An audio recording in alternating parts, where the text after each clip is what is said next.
एक अमीर बुढ़िया की आंखों की रोशनी चली गई। वह एक वैद्य के पास गई और उसे अपना इलाज करने के लिए कहा। मुझे तुमसे क्या मिलेगा?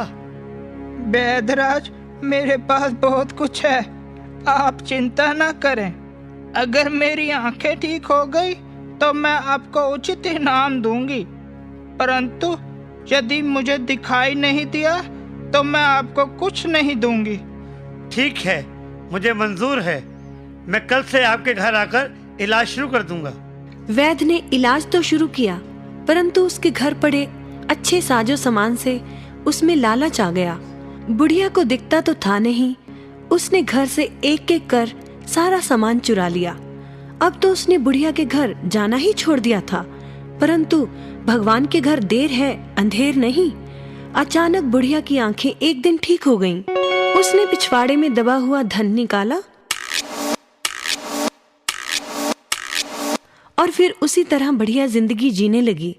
वैद्य ने तो समझा था बुढ़िया का सारा धन जेवर वह लूट चुका था, अब उसके पास बचा ही क्या होगा।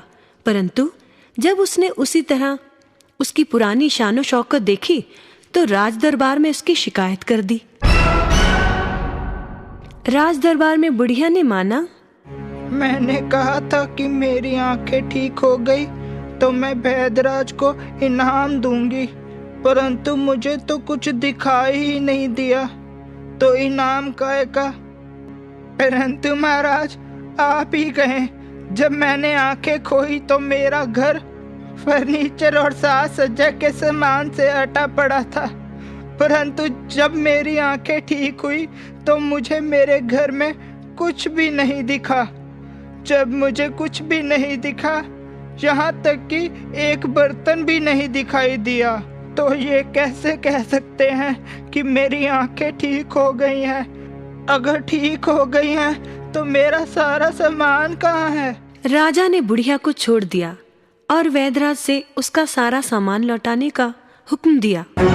बच्चों, इस कहानी से हमें यही शिक्षा मिलती है, जैसे को तैसा ही मिलना चाहिए।